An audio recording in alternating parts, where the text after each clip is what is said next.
오늘 오후 국회에서 열린 전여옥 한나라당 의원의 책 아이 전여옥 출판 기념회. 축사를 위해 단상에 올라온 정몽준 의원이 전 의원의 책을 펼치더니 전 의원이 박근혜 비대위원장의 정치력을 비판하는 부분을 읽기 시작합니다. 친박 의원들 사이에는 박 전 대표의 뜻을 헤아리느라 우왕좌왕하는 것이 널리 알려진 일이다. 그러면 박 전 대표는 제가 꼭 말을 해야 아시나요? 라고 단 한마디 한다고 한다. 선문답 하듯 한마디씩 던지는 것은 정치가 아니다. 더구나 말하지 않아도 알아서 해라 하는 것은 그 자체가 비민주적이다. 이렇게 했는데 이렇게 너무 솔직하게 쓰셔도 괜찮으신지 제가 저까지 좀 걱정이 됩니다. 그렇다면 정몽준 의원이 조심스럽게 전한 전여옥 의원의 책에는 과연 어떤 내용이 담겨 있을까? 전 의원은 자신의 정치 철학과 의정 활동은 물론 대변인 시절 지켜봤던 박근혜 위원장의 소통 능력과 지도력에 대한 평가를 책으로 풀어냈습니다. 전 의원은 박근혜는 늘 짧게 답한다면서 뭔가 깊은 내용과 엄청난 상징적 비유를 기대했다. 그런데 거기에서 그쳤다. 어찌 보면 말 배우는 어린아이들이 흔히 쓰는 베이비 토크와 다른 점이 없어 보인다고 꼬집었습니다. 이어 전 의원은 박 위원장이 인문학적인 콘텐츠는 부족했다며 신문기사를 보고 분석하는 능력이나 해석하는 깊이 같은 것은 참으로 아쉬운 부분이 많았다고 지적했습니다. 하지만 전 의원은 저렇게까지 대통령이 되고 싶을까 싶을 정도로 박 위원장의 권력 의지는 대단했다면서 그녀에게 있어서는 권력이란 매우 자연스럽고 몸에 맞는 맞춤목 같은 것이라는 것을 알게 됐다고 밝혔습니다. 그러면서 박근혜에게 한나라당은 나의 당이었다. 대한민국은 우리 아버지가 만든 나의 나라였다. 이 나라 국민은 아버지가 긍휼히 여긴 나의 국민이었다. 물론 청와대는 나의 집이었다. 그리고 대통령은 바로 가업, 즉 마이 패밀리스 잡이었다고 주장했습니다. 또한 전 의원은 대변인 시절 박근혜 위원장의 차에 같이 탈 수 없었던 사실을 떠올리며 운전기사와 비서관 말고는 불편한 것이다. 당의 대변인조차 불편할 정도였다. 하루 종일 같이 타는 것도 아니고 주요 행사의 일종의 수행인데 그 순간이 불편하다는 것은 그리고 나뿐 아니라 어떤 의원도 그녀의 차에 동승한 적이 매우 드물다는 것은 뭐라고 설명해야 할까? 라며 박 위원장의 스킨십이 부족하다고 비판했습니다. 특히 박근혜의 입으로 불릴 정도로 박 위원장의 최측근으로 꼽혔던 전 의원은 박근혜 후보가 순발력이 부족하고 백단어 공주하는 것보다 더 근본적인 문제가 있었다면서 2007년 대선 당시 박근혜 후보를 지지하지 않았던 이유도 밝혔습니다. 전 의원은 박정희 대통령 시절 핍박받았던 한명숙 전 총리가 박근혜 대항마였다며 모든 것을 다 떠나서 가해자 대 피해자의 구도라 나는 심각하다고 생각했다고 강조했습니다. 그러면서 전 의원은 나는 도저히 박근혜 카드로는 안 된다는 결론을 내렸다. 박근혜가 후보가 된다면 저쪽 후보는 한명숙일 것이라고 예측했다. 그것은 내게는 필패의 카드였다고 주장했습니다. 전 의원은 박정희 대통령의 딸이 이 나라 첫 여성 대통령이 되는 것이 과연 이 시대에 맞는 시대정신인가라고 되묻기도 했습니다. 박근혜 위원장의 정치 지도력을 직접적으로 비판한 전여옥 의원의 책은 박근혜 비대위의 인적 쇄신에 대한 친이계의 반발과 맞물려 한나라당 내에 큰 파장을 불러올 것으로 보입니다. 오마이뉴스 박정호입니다. 예. 저희가 사실 얼마 전에 이제 새누리당을 탈당하셨는데 네. 새누리당 얘기를 안 해볼 수가 없을 것 네, 같아요. 네. 특히 박근혜 비대위원장 얘기를 안 할 수가 없는데 네. 사실 전 의원님께서는 그 박근혜 비대위원장의 최측근으로 불리기도 하셨어요. 한때. 대변인은 책측근이죠. 네, 그래서 아주 최측근으로 불렸는데 제가 알기로 이 사건이었던 것 같은데 그 사진 아마 뭐 직접 언급하셨으니까 네, 보셨을 네. 텐데 이렇게 우비를 씌워주는 모습이 네. 담긴 사진이었는데 네. 그때 박 위원장님이 가만히 있더라. 네. 그래서 그 당시에 내가 무슨 이 사람 그런 것도 아니고 네. 너무 충격을 받았다. 뭐 네. 그때부터 약간 돌아서게 됐다 하셨는데 뭐 그 순간 돌아서다기보다는 네. 그때는 제가 그런 생각을 했어요. 돌아서기보다는 이 사람이 전욕을 실험하고 있구나. 그러니까 이 앞에서 이렇게 있고 막 비가 이렇게 막 오는데 주변에 그때 이제 모 의원이 딱 옆에 있었어요. 제가 이름을 밝히긴 좀 뭐하지만 근데 이제 대구였어요. 근데 제 바로 앞에 있었는데 비가 오니까 이제 우비를 이렇게 써야 되는데 가만히 있는 거예요. 그러니까 옆에 있는 모 의원이 바로 옆에 오더니 저보고 빨리 우비를 씌워주라는 거예요. 근데 그때는 제가 대변인이 되고 나서 한 몇 개월 지났을 텐데 다른 그 기자들이 늘 저의 일거수일투족을 지켜보는 언론이 있었어요. 그래서 다들 그 얘기를 듣더니 카메라를 갖고 탁 모여드는 거예요. 그래서 제가 우비를 이렇게 씌워주는지를 우비의 그 모자를. 그래서 저는 어떻게 생각했냐면 그 모자를 씌우면 저도 기자 출신이었으니까 그냥 사진을 다 찍을 거 아니겠어요. 그러면 뭐 충성하는 무술이 네, 전용 맞아요. 상궁 전용 이렇게 나갈 게 뻔해요. 그래서 제가 꼭 씌워줘야 되지 않잖아요. 그렇죠. 저는 한 개인의 인간이고 한 개체로서의 제 자긍심과 자존심을 갖고 있는데 제가 뭐 논평 같은 거 박근혜 그 대표가 이걸 내라 하면 저야 열심히 하지만은 그러나 제가 우비 씌워주는 거는 사생활적인 면이라고 생각해요. 그리고 제가 개인적으로도 저는 제 보좌관이나 뭐 누구한테 개인적인 거 부탁하지 않아요. 네. 부탁할 때 물론 있어요. 예를 들면 제가 가방에 책이 많이 들어가지고 이거 좀 들어주세요. 하지만 제가 누가 오거나 그러면 제가 뺏어서 들어요. 왜냐하면 저는 그런 평등한 관계를 동지의 관계를 제가 지켜줘야지 그 사람들도 저를 동지로 생각하는 거잖아요. 근데 그래서 제가 안 하고 있었더니 옆에서 그냥 계속 소리를 지르는 거예요. 이 두 의원이 하나 속으로 대표님 우비 씌워드리지 뭐하냐 그래서 제가 그랬어요. 아휴 그럼 지들이 좀 해. 자기들이 좀 해주지. 근데 자기들은 안 해주고 그러니까 이런 건 여자가 해야 된다고 생각하는 거예요. 그래서 제가 안 하고 가만히 있었어요. 그때 박근혜 위원장이 그 소리 다 들었죠. 우리 조그맣게 속삭여도 다 듣는데 가만히 있더라고요. 그게 한 5분 정도 됐어요. 저도 가만히 있어요. 두 아저씨들은 막 큰 목소리로 난리를 치고 기자들은 그때 점점 숫자가 많아서 가지고 한 200여 명이 몰려들고 그래서 제가 생각을 했습니다. 아 충성심, 나의 굴복, 내가 완전히 엎드리는 거 이런 걸 보여줘야지 직성이 풀리는구나. 응? 그래서 야, 제가 그 한나라당에 들어오기 전에도 굉장히 그 유신 공주적인 거에서 비난을 해서 저는 그게 미안해갖고 더 잘해주려고 했는데 이렇게 꼭 보여줘야 되나. 그래서 제가 그러면서 제가 또 한편으로는 이 생각을 했어요. 지금 저는 정권 교체를 위해서 들어온 사람인데 그때 이제 국공합작도 장기석하고 모택동하고 하지 않았습니까? 그러면 나라를 먼저 구해야 되는데 너의 자존심을 이 나라에 대한 애국심 앞에서 무너뜨려라. 그래서 제가 정말 속으로 피눈물이 일어나는데 이렇게 일어나가지고 천천히 씌워줬어요. 일부러 천천히 씌워줬어요.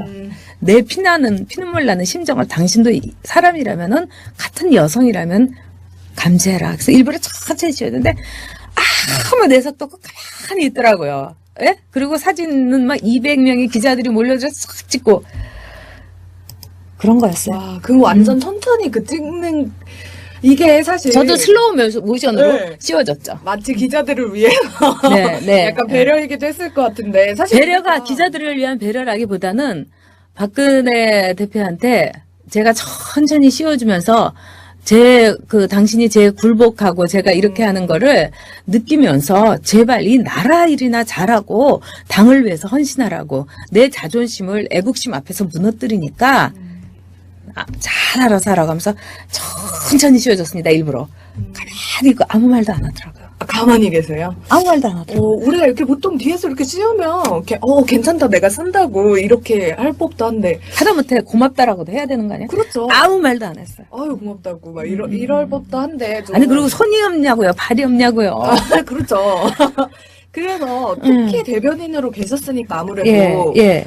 박근혜 비대위원장과 이제 같이 다닐 일들이 참 많으셨을 네, 거 아니에요. 네. 그래서 좀 가장 큰 단점이라고 할까요? 뭐 다른 데에서 이제 충분히 장점들을 부각하고 있으니까 우린 또 뭐 최측근에게 듣는 단점, 최대 단점이 뭐라고 보시나요?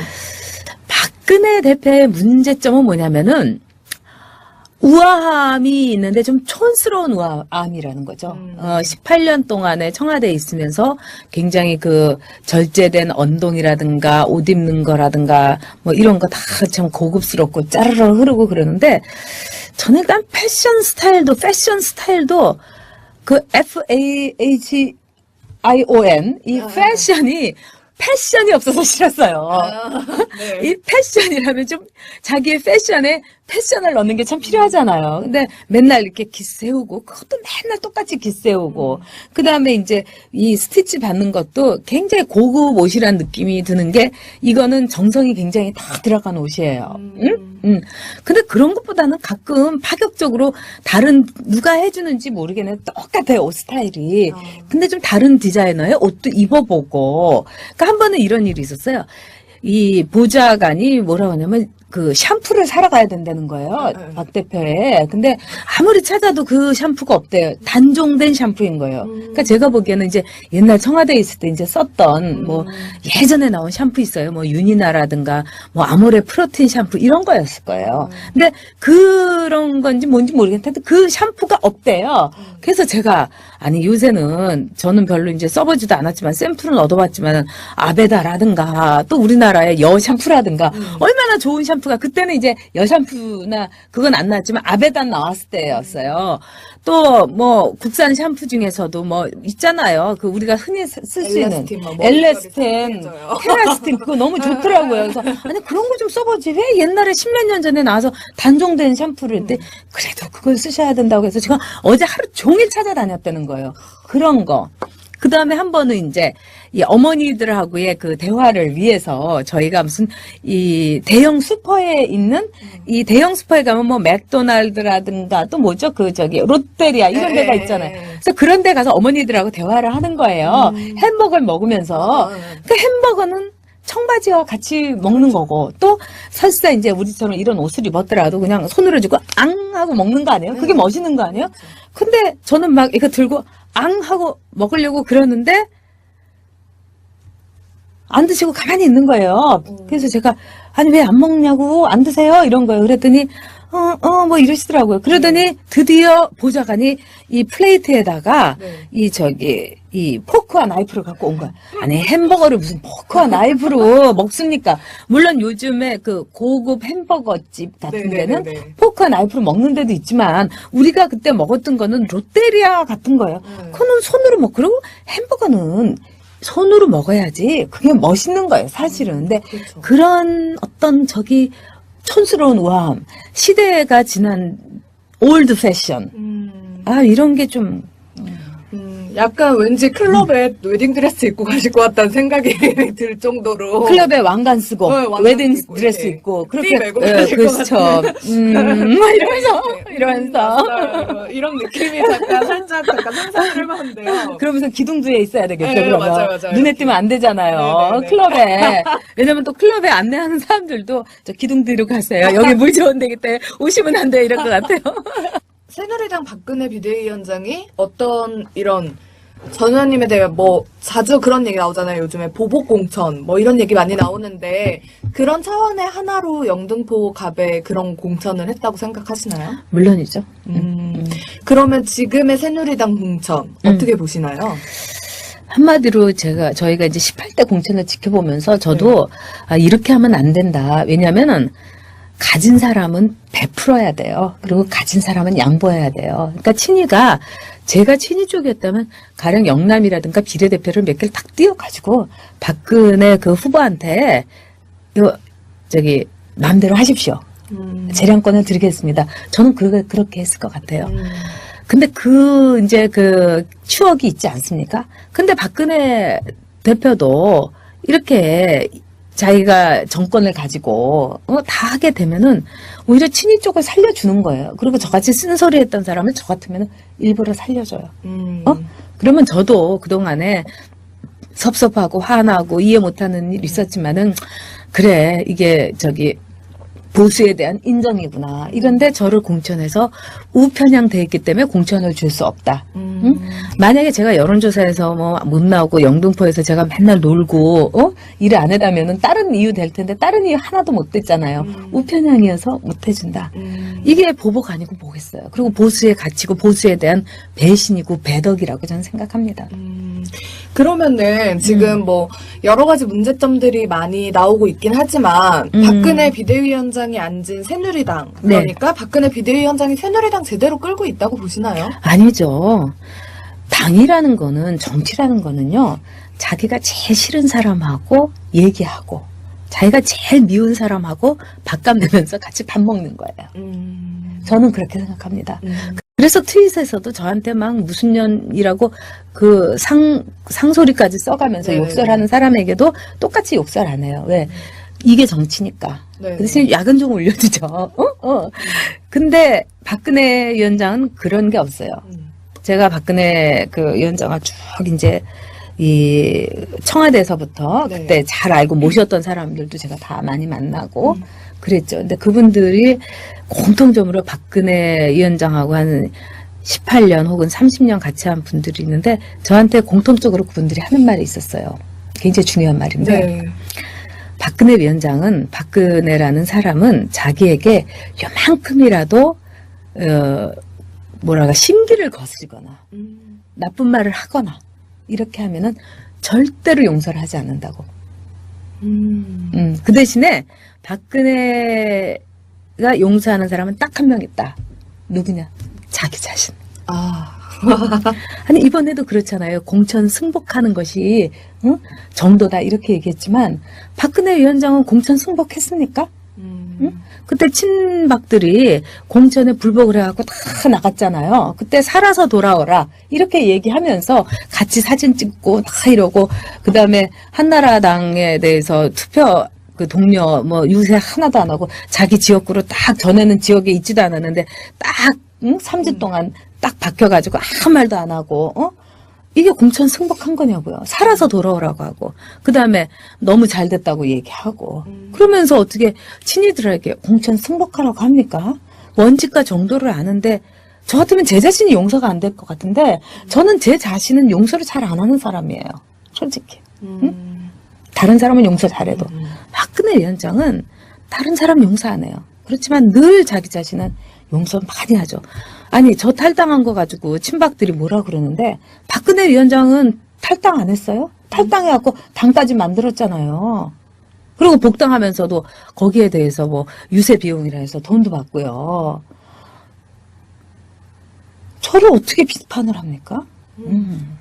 그래서 사실 좀 약간 공주과라고 해야 되나요? 그런 느낌 좀 많이 드는데, 제가 이거는 꼭 한번 궁금해서 물어보고 싶었는데, 누구 물어볼 사람이 없어가지고 제가 못 물어봤어요. 근데 언론 쪽에도 계셨고, 대변인도 지내셨으니까, 네. 한번 제가 물어볼게요. 네. 제가 궁금한 거예요. 네. 그 박근혜 저희 비대위원장한테 질문을 할 수 있는 기자가 네. 정해져 있다.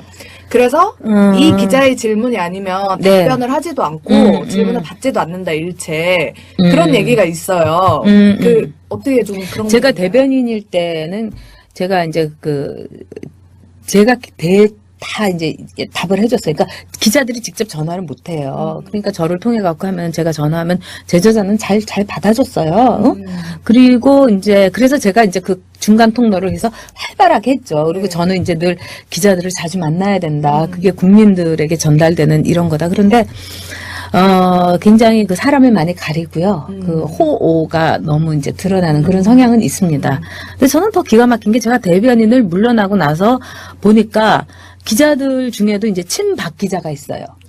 그래가지고 한 번은 어떤 기자가 이제 좀 답하기 껄끄러운 질문을 하니까 그 친박 기자가 그런 질문을 뭘 하냐고 그러면서 기자가 그 기자들을 막 제낀 거예요. 근데 그 기자는 한때가 아니라 친박으로 너무너무 소문이 많이 났고 또 친박 의원이 아무개 배지 달아줘야지 이렇게 해서 다 출마하는 줄 아는 그런 기자였는데 지금 소식이 없더라고요. 그러니까 약속도 안 지킨 것 같아요. 근데 그 정도로 기자 중에서도 친박이 있어서 그러니까 친박 기자들하고만 이제 이 통로를 했던 건 사실이죠. 예. 그러니까 그 기자가 마치 기도까지 본 거예요. 그래서 제가 그 얘기 듣고 이건 기자가 아니다. 기자 그렇게 하면 안 된다. 제가 개인적으로는 그 동료 분들한테 얘기는 했죠. 예. 이제 봤네요. 요즘 트위터에서 네. 조갑재 기자와 제가 보수 분열을 한다고 하는 분들이 계신데 어떻게 생각하시는지요? 보수 분열은 누가 하고 있다고 생각을 하시는지 물어봐 주세요. 일단은 보수 분열을 하는 분들에게 제가 말씀드리고 싶은 게 네. 새누리당에 대해서 물어주세요. 보수 정당이냐고. 새누리당이 보수의 색채를 지우기 위해서 얼마나 애를 썼습니까? 강령에서 보수도 뺐지요. 포퓰리즘과 맞서는 것도 보수 색채가 난다고 해서 그것도 뺐지요. 저처럼 우편향이라고 해서 보수색이 너무 강하다고 해서 공천도 안 준 게 공식적인 이유였죠. 그 당이 어떻게 보수 정당이에요? 제가 보니까 새누리는 보수 분열이 아니라 보수의 뿌리를 싹 뽑아버리려고 한 보수 파괴당이에요. 그렇기 때문에 저는 새누리 아니라 뭐 헛누리라도 보수를 한다고 하면 거기 남아 있었을 거예요. 저는요. 사실은. 근데 보수 정당이 아니라고 하는데 거기에 있을 수는 없죠. 왜냐하면 저는 보수의 가치를 위해서 보수 정당이 꼭 필요하다는 생각에서 2004년에 탄핵에 폭탄을 맞은 한나라당에 들어온 겁니다. 그렇다면 전 당연히 제 가치를 위해서 당을 떠나는 건 당연하고요. 그러니까는 보수 분열의 이게 아니라 보수의 재생산, 보수의 확산, 보수의 재건을 위해서 들어온 거고요. 그리고 보수 분열의 책임이 아니라 보수 파괴라든가 보수의 싹을 잘라버리기로 한 그 책임은 박근혜 위원장, 그다음에 쇄신파, 네. 김종인, 이상돈과 같은 비대위원들에게 있다고 봅니다. 그러면 어떻게 보면은 그 의원님이 계시던 한나라당, 그러니까 보수 정당이었던 한나라당이 새누리당으로 이름을 바꾸고 보수가 네. 아닌 게 됐단 말이에요. 네. 그 책임을 박근혜 비대위원장이 갖고 있을 수도 있다라고 생각을 하시잖아요. 뭐 대표는 무한 책임을 져야 예, 되니까요. 예, 예. 그리고 좀 이렇게 하시고 싶은 얘기 있으실 것 같아요. 좀 제대로 해달라. 왜냐면 보수를 지지하신다고 하셨으니까. 그렇다면 뭐 좀 전하고 싶은 메시지라던가 이런 게 있으신가요? 저는 저희 이제 국민생각당이 벌써 큰 네. 일을 했다고 생각해요.